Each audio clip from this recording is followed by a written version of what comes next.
I was in here having like my morning like dance party. Let me tell you. And I was listening to Jasmine Sullivan. I don't know why that song hit my spirit the way that it did today, but amen, it really did, y'all. I was really in here jamming. Okay, hi everyone, I am Felicia, aka Brooklyn Brook Bell. Welcome back to my channel. I am so happy that you clicked on my video and you are here because you want to talk about some books. Let's not look at the background so much. I should be cleaning my apartment, but I'm not. You know what I'm saying? Like, I'm not. Y'all, get into this little makeup though. I literally only have on concealer and bronzer. I have a co-star in my video today.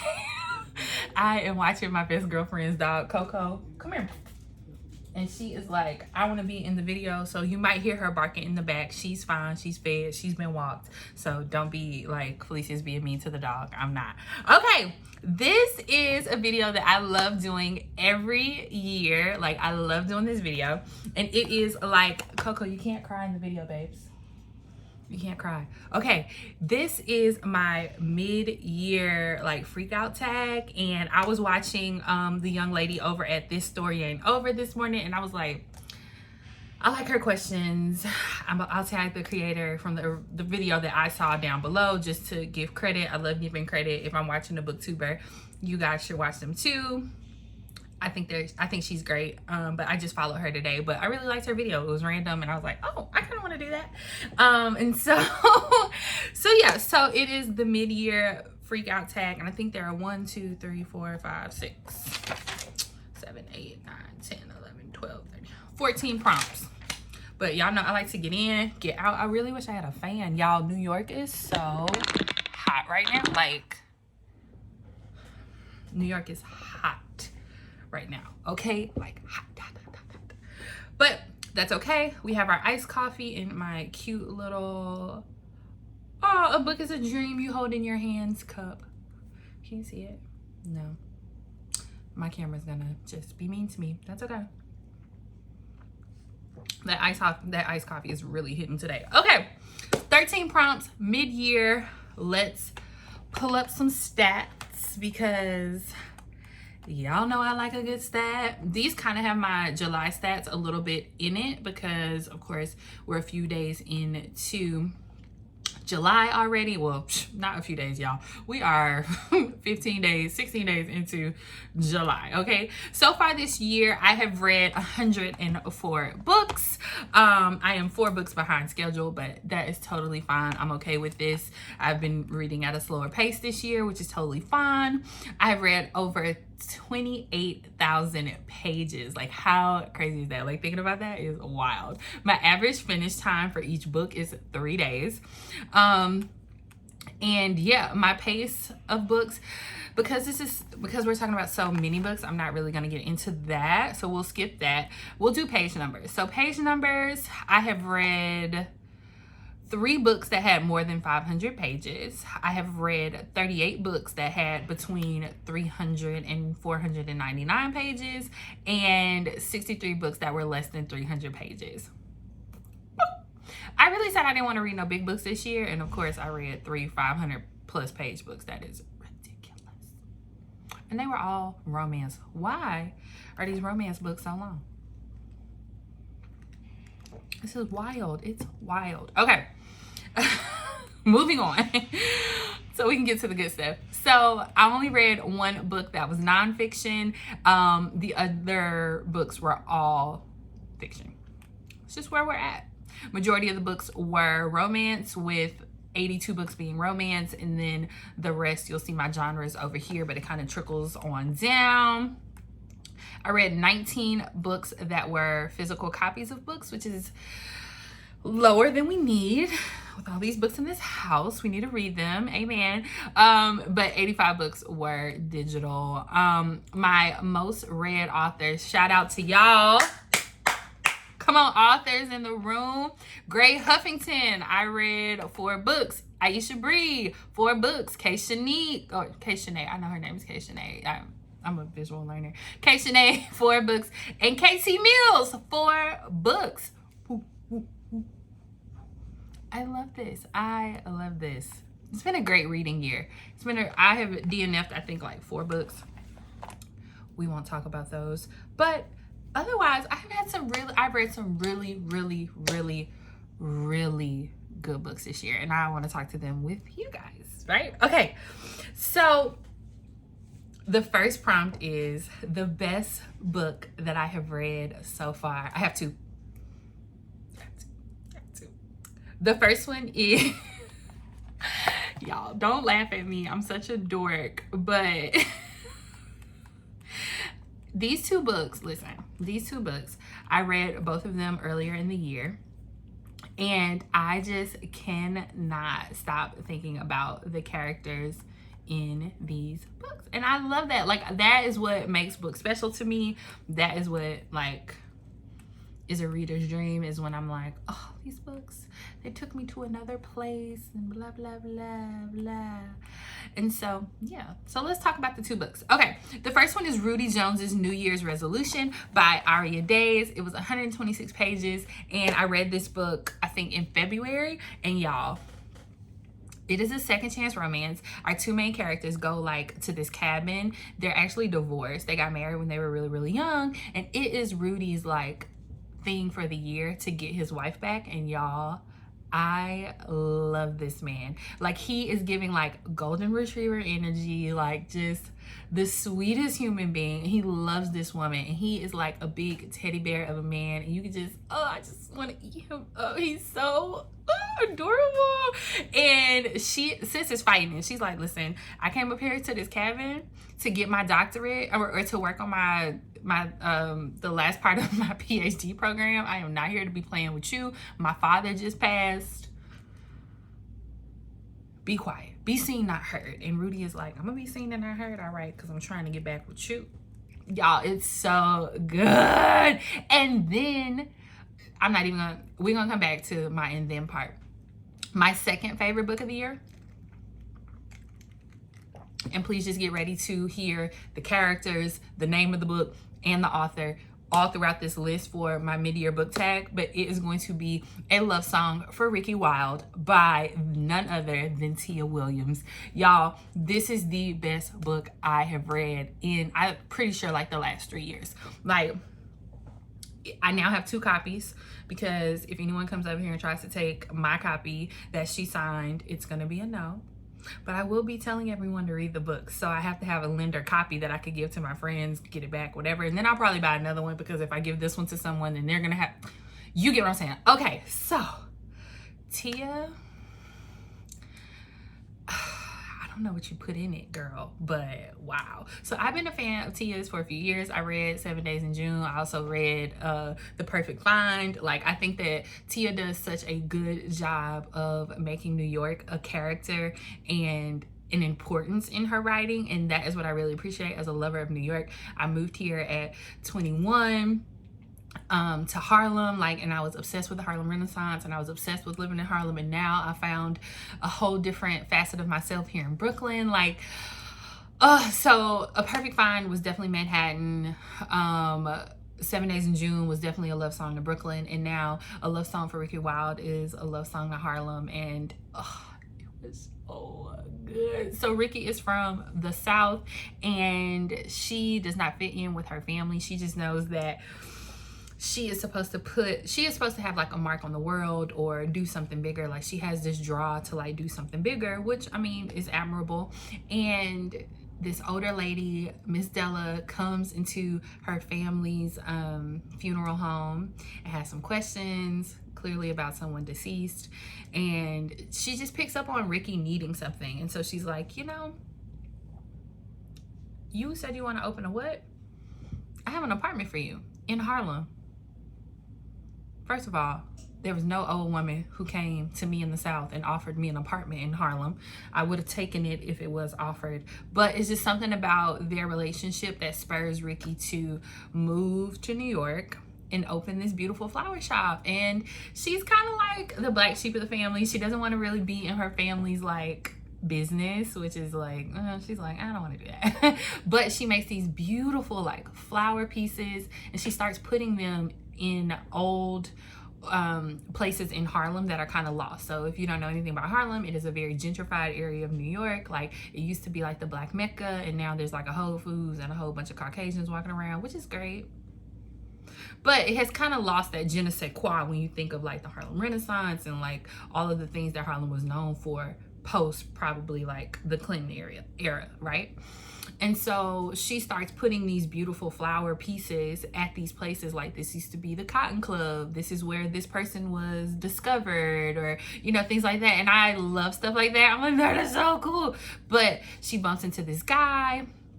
And I don't want to give the story away, but y'all, I have not cried reading a book probably since Rue passed away in the Hunger Games. I'm being facetious, but I remember finishing this book before I had to go to work, and I was literally in my shower bawling. Like, it brought some things up out of me, okay? It did some stuff to me, okay? So I'm gonna stop it there, because literally, like I said, like, this is a book I think everyone should experience because I think it's so beautiful. And so yeah, those are my top 2 books so far of the year. Rudy Jones's New Year's Resolution by Aria Daze, and A Love Song for Ricki Wilde by Tia Williams.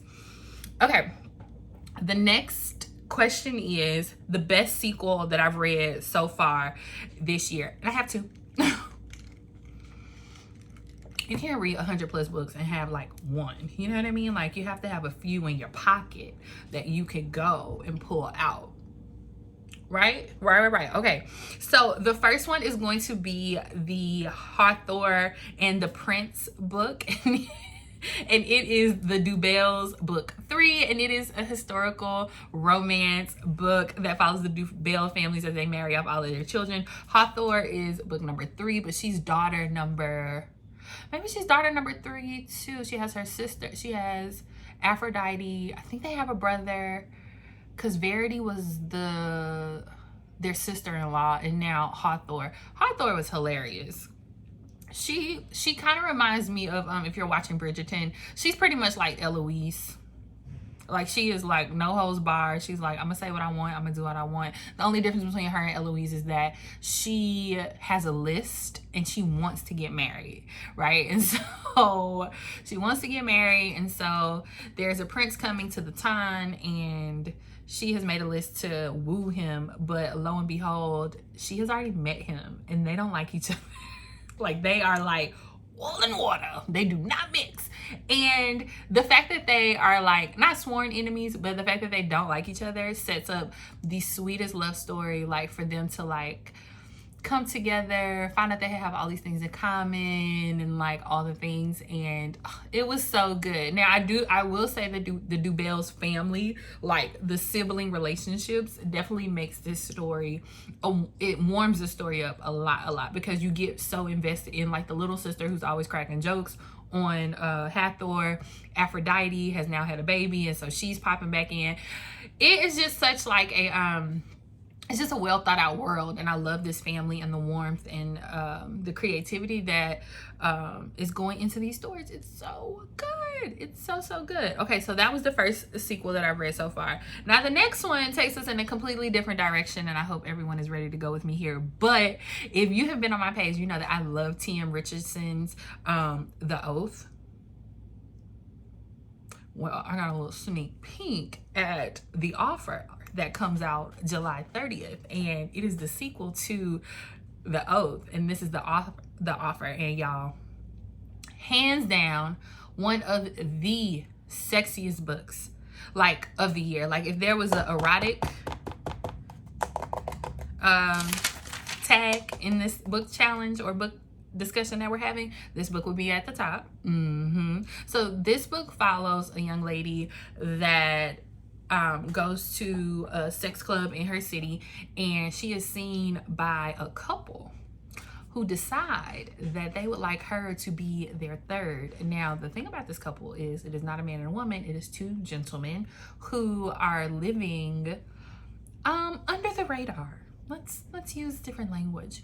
They're living under the radar because one of them is seeking a Senate seat and the other one is a former NBA player. but they've been together off and on, with women, without women, since they were in college. And they see her and they're like, she's our one. So it's not just one man or one of them pursuing her, it's the two of them. And let me say this, the two of them are like the combination of the perfect man, because you're getting so much between the two of them, and she has both of them. Like, TM, thank you, because I feel like, because of TM, and I'm gonna say this and y'all can take with this and tell whoever and say whatever, TM got the girlies in a tizzy. And I said it and I meant it. She has the author girlies in a tizzy, because now all of a sudden authors I ain't never even seen and heard are doing poly. And I'm like, what? It's not just TM. I think ML Bash does a really good job at writing Black contemporary poly romance. It's like a really fucking good job. But something about the offer or the oath had crack in it.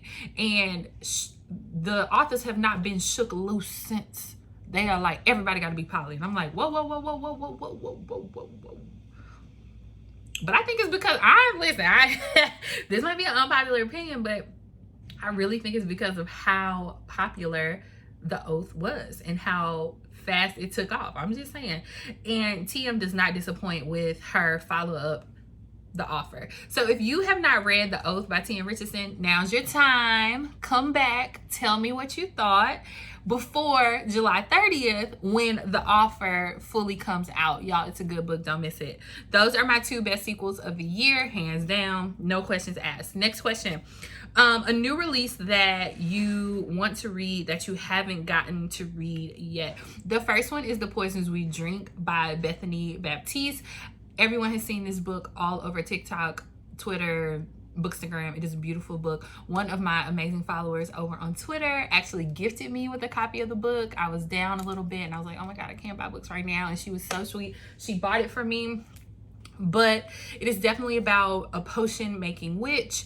There is buy rep in this book, and everyone just talks about how much of a storyteller and a weaver Bethany Baptiste is, and I really am looking forward to reading this book. The second one is Little Rot. I just happen to have it sitting here.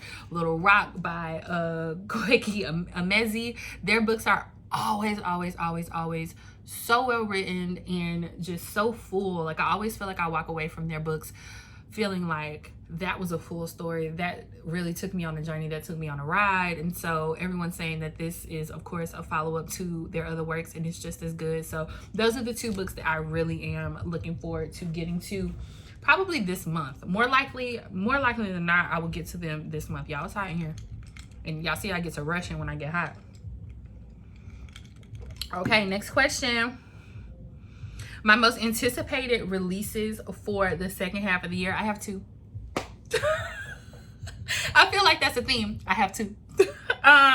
The first one is Amari and the Despicable Wonders. Listen, this account is an Amari stan account. If you and your little people have not gotten into Amari and the Night Brothers, I don't know what to tell you. It is a magical, fun fantasy for middle grade readers, and I wish that we had Amari when I was a little girl. Like, she is so fearless and just so smart, and so, like, she has talent, like magical capabilities, and like nobody is seeing our good sis. No one's seeing her. So this is book number 3 in the series, and it comes out I think either August or September, and I am waiting with bated breath. If you can see it, this, like, move my finger, this right here, that's her right there. Like, she is turned face forward on my book shelves, because BB Alton really is doing fantastic things. Fantastic. Like, I just love those books so much. So yeah, so I don't know what the premise of the book is, and let me tell you, it does not matter. I'm going to read it the day it comes out. Like, that's how important it is to me, and I can't wait. No, I can't wait. Cannot wait. Okay, The next book that I am super excited for is the third book in the Elemental Love series by Celestine Martin. This is a Celestine Martin stan account as well, okay? Because no one is doing black, cozy, magical, romantic-y like Celestine Martin. No one, okay? I don't know what you thought this was, but no ma'am. So Deja Brew is the third book in the Elemental Love series, and I am so excited for this book to hit the streets. And it is the charming third installment, and it casts a spellbinding tale of a wish gone wrong, a time loop, and a second chance at love for two opposites in this witchy and cozy small town. Because it happens in Freya's Grove. You didn't know my middle name is Freya, and I love any place that or book that has Freya in it, and I'm so excited. I loved oh my god, Kiss and Spell last year. It's just so it's the little small town reminds you of the town in Practical Magic, except not Practical Magic, Halloween Town. It's more like Halloween Town, but they're all adults and they all are magical beings. There's like mermaids and fays and witches and so I am so excited to go back to this, to go back to Freya's Grove. Get me there immediately. I can't wait for it to come out. Okay, sorry. Y'all know on my page, I do not talk bad about books. It is not my thing. I think that when you're an artist and you believe in something and you put it out into the world, that it is going to land with the people that it was meant to land with. We're following each other. I also don't think that art is not meant to be critiqued. I think that if you like something and you have a critical, constructive critique of the thing, you should say it, because artists get better by getting feedback. Now, this is coming from a person who studied theater and dance all of my life. I'm used to being told, you didn't do this right. This is what you could do better. This is how you build on your craft. So that's the bag that I'm coming out of when I say this, and I say this with love. My biggest disappointment of the year was So Let Them Burn.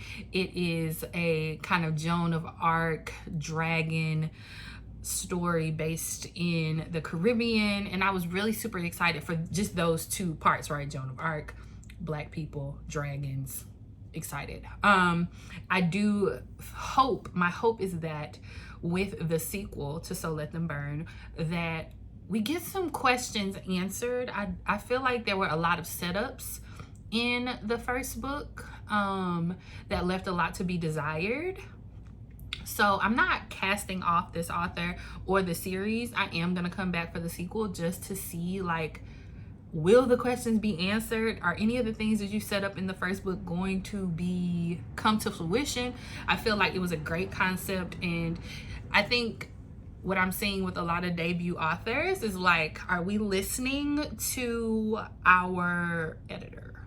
Are we listening? Are we taking the feedback? Are we doing the things? Because I just feel like it was a lot of minutia, and that's why I'm like, maybe if I read the second one, there will be more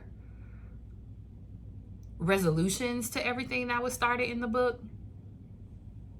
Yeah, we'll see. I have high hopes. I thought the author did a really good job, but I am looking forward to see how we wrap it up. Let's see how we wrap it up. So that was my one disappointment, because the cover of the book is beautiful. The premise was giving. Okay, now I want to be gave what I thought I was gonna get. Okay, all right, moving on. I don't know why, what is tripping? Okay, what was my biggest surprise of the year? Y'all already know what I'm about to say. I have to. Y'all, I'm my own entertainment. I'm sorry. Okay. The first one was Roomie Lover Friend by Shon. I have read other books by Shon, but I thoroughly enjoyed Roomie Lover Friend. So our main female character has a really bad breakup, and then her boyfriend tells her that she has to get out, but she kind of runs into this guy when she's moving out, and he's like, oh, I have a room. And she's like, what? I'm not moving in with you, like, type shit. But he's doing it because he actually thinks she's, like, beautiful, and she's like, whoa, whoa, whoa, you know, type thing, which is cool. But they actually end up moving in together, and of course tension builds, like, you're in an apartment with someone, like, and they're just, it's very layered, but it was a sexy, fun, good time. Like, I can remember being in the Page Turning Homies group chat like, yo, this is sexy as fuck, boy, like type shit. It was really, really good. And so yeah, so I'm always surprised when I come across like black indie romance that everyone is talking about, and I'm like, oh, let me hop in here, let me get in here, because these authors are just doing the damn thing. Like, oh, and this book was so sexy and so fun, and like I've recommended it to so many people. So if you're looking for a black romance to get into, Roomie Lover Friends, this is it. Okay, the second book that surprised me was my first monster, or like, that's not even true. I've read monster romance before. I think Drea fits. Yeah, Drea Wells does do. Did she have a demon? She did. She had Locke. Okay, sorry. Inner dialogue became outer dialogue. I Accidentally Summoned a Demon Boyfriend by Jessica Cage was amazing. That's a statement. Yep, I was surprised.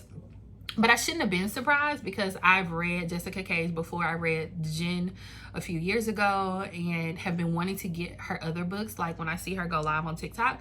But this one was just, she accidentally summoned a demon boyfriend.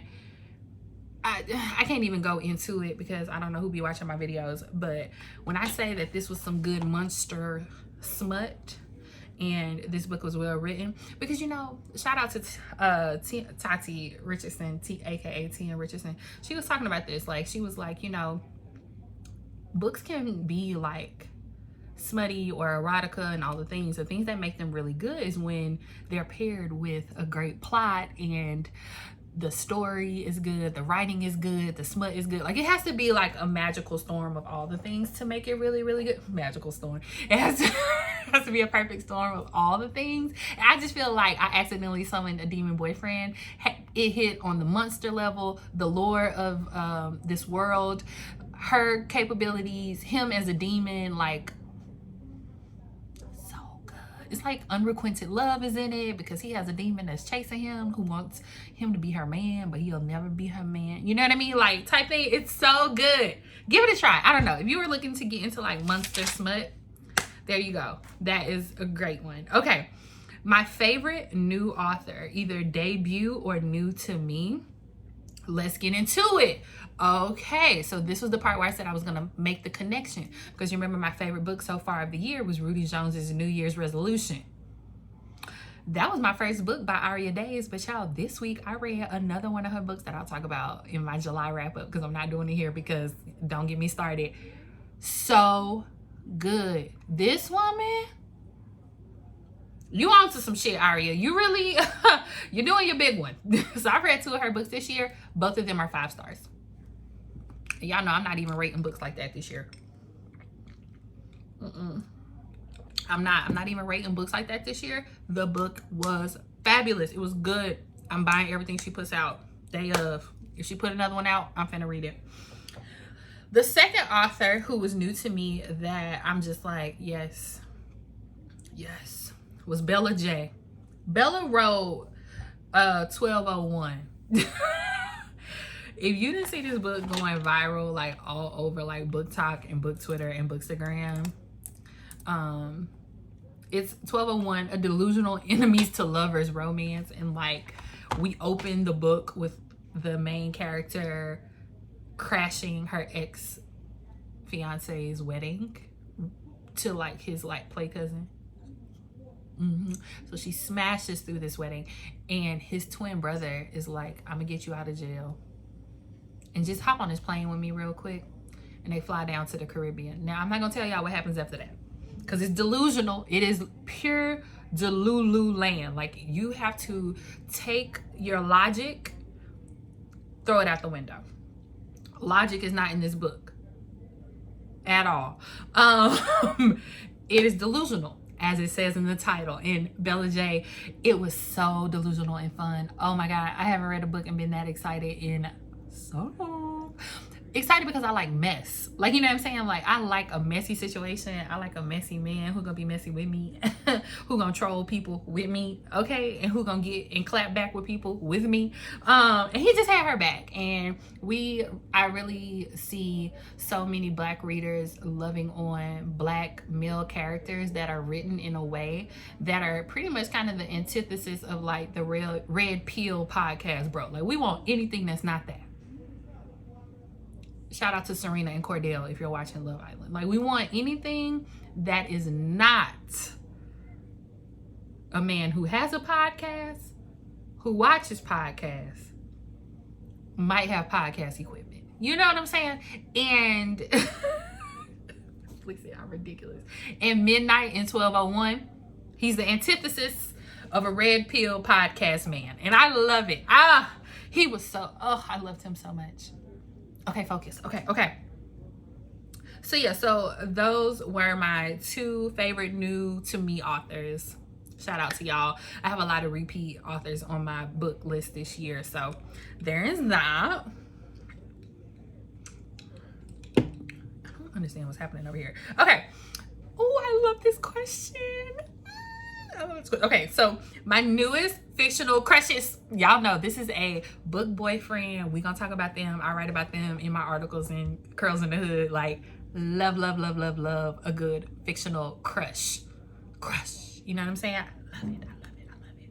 Okay, I have 5, not 2, 5. I'm ridiculous. I'm sorry. The first one is, of course, from 1201, Midnight. I loved how he loved on that female. Like, on that woman character. I hate the word female. Oh, it makes me sick. But Midnight really just came in and he took charge. He was clear in his intentions. He had such a commanding presence. Y'all, I just saw balloons fly across my window. I didn't know what the hell was flying. I was like, it's a person. Oh my God.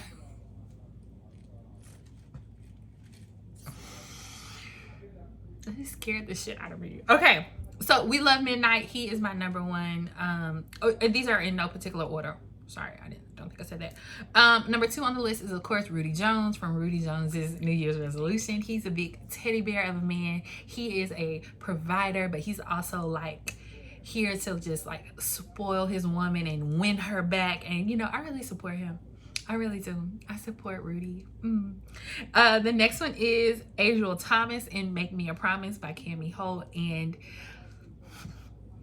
wow, did I say?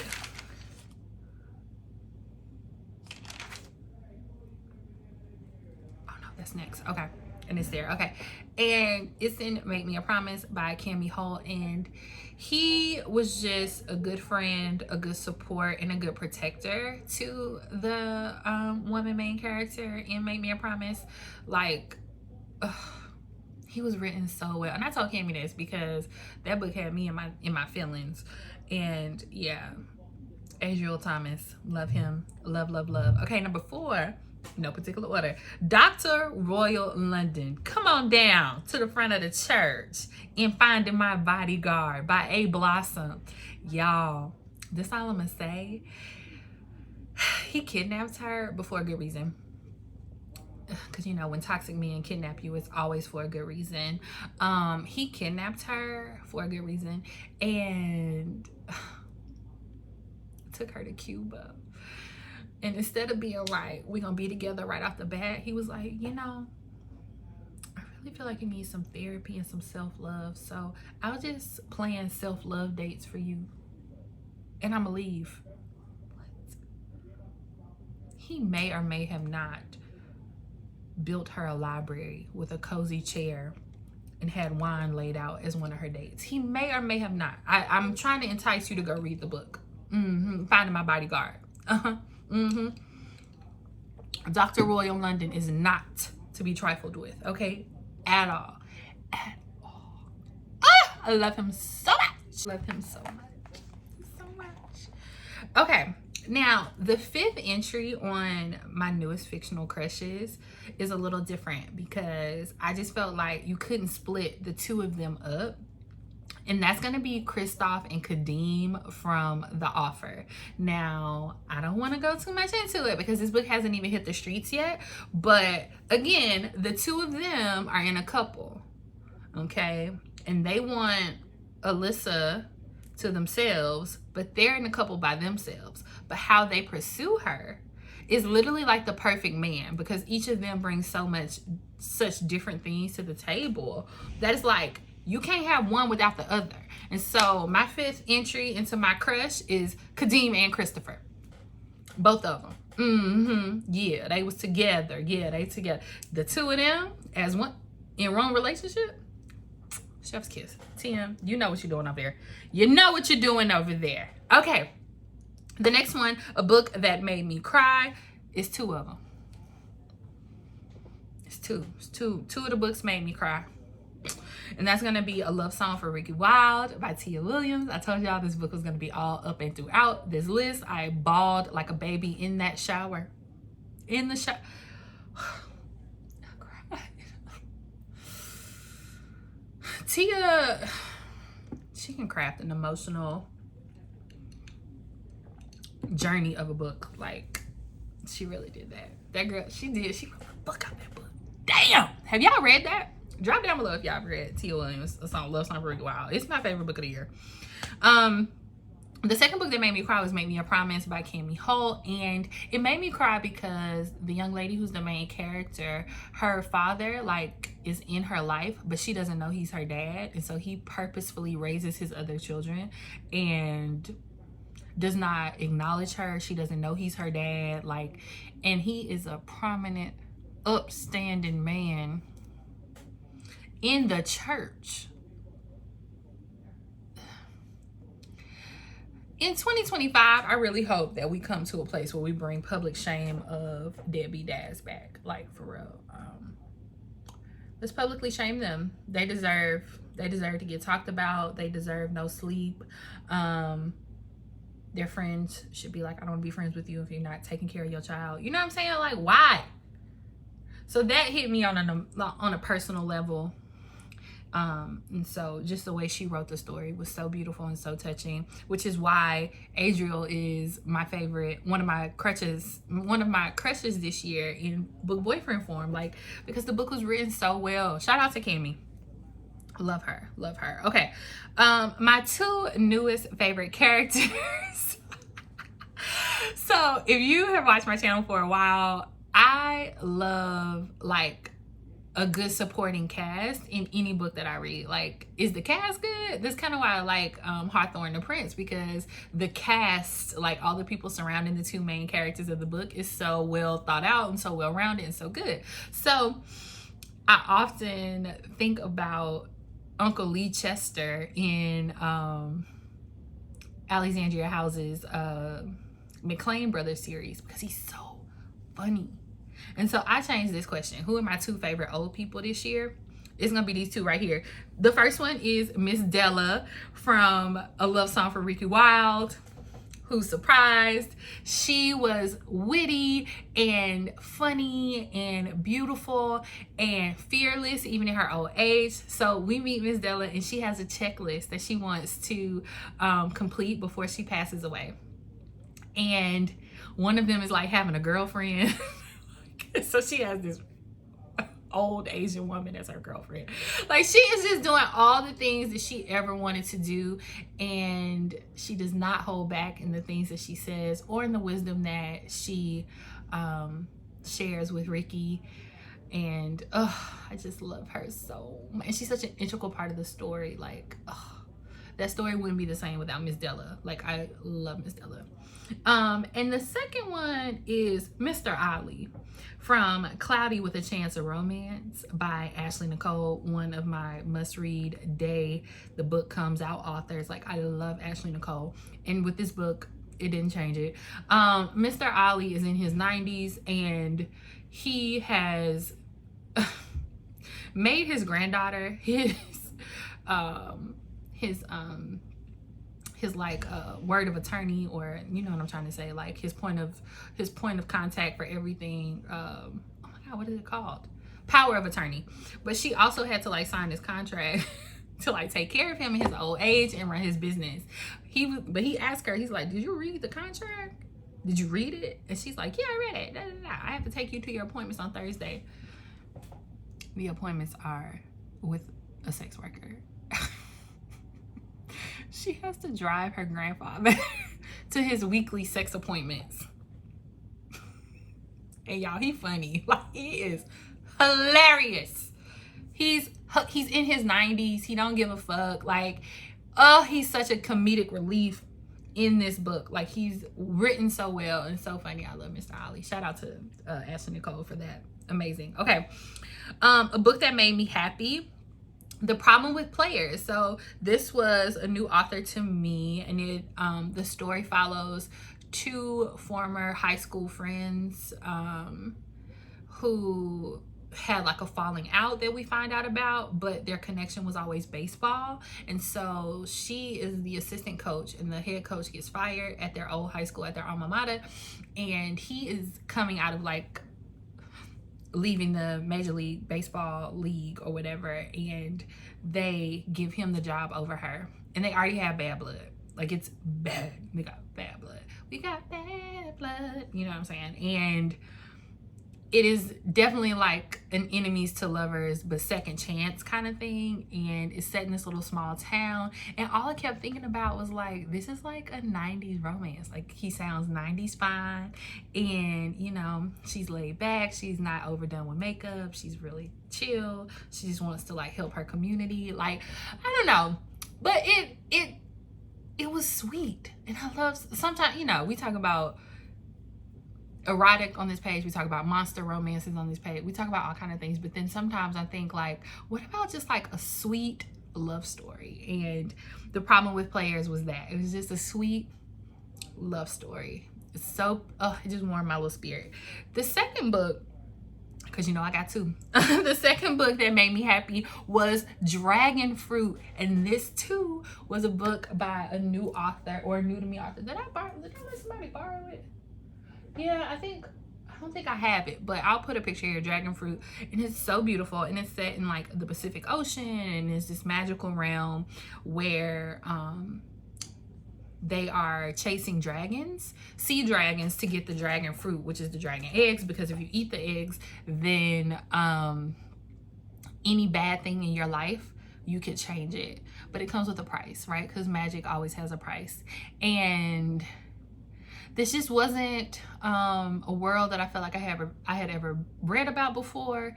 The people weren't people I had ever met in books before, so that was really super refreshing. And some of the people have familiars, but they're like tattoos. So think like Pacific Islander tribal tattoos that come off their body and like become real, that will save them in the moment. Like, I can't wait to see what this author does. I think she was a debut author in Book of the Month, but this book made me so happy, and it was so good. So good. Okay. Next question is favorite book to movie adaptation. I don't have one. I ain't got one. I just don't be I feel like people who make movies aren't readers, and people who are readers ain't making movies. I don't know, something about it never connects for me, and that's just a personal like opinion. I'm never impressed with anything that used to be a book that is now a movie, ever. Don't ask me. Get somebody else to do it. I don't. Y'all drop down below if y'all thought somebody did good. It just always leaves something out every time. I just be like, yeah, all right. Okay, the most beautiful book you were brought or that you received. I'm gonna get them. I'm gonna show you.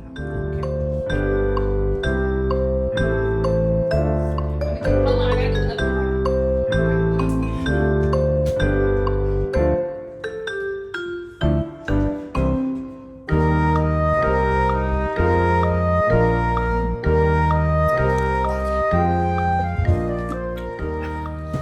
The first one is gonna be The Poisons We Drink by Bethany Baptiste, and this one was gifted to me by one of my friends over on Twitter. Thank you so much.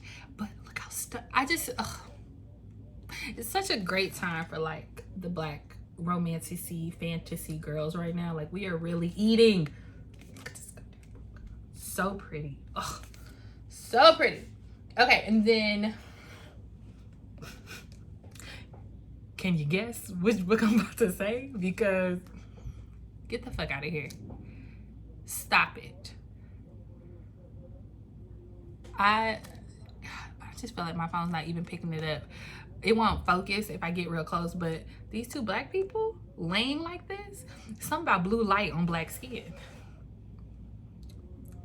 Moonlight, anyone? You know what I'm saying? It's just such a beautiful cover. Her curly hair, his chocolate skin. I can't get enough. I can't get enough. I want to read this book again. Gotta read it again. Okay, those are my two for the most beautiful. Okay, we are almost done, you guys. I am almost gonna shake y'all loose. And what books do I need to read by the end of the year? I'm just gonna give a rapid fire list. I probably will not even put pictures up because this movie is long, or this video is long enough, and I don't like to keep y'all here too long. But thank you so much for staying with me. The books that I really want to read are The Poisons We Drink, Eternal Ones, The Eternal One, sorry, Amani and the Despicable Ones, Deja, Brew, Strummed by Aisha Bree, girl, I'm coming, On Us by Nina Forna. I went to Indie Love in Atlanta, and that Nina line was wrapped around the building, child, so I got to get up in there and see what the people is talking about, okay? And A Summoned Husband by S.J. Stewart. The girls are really going up about this, so I really want to see what all the tea is about. Like, I got to get up in here.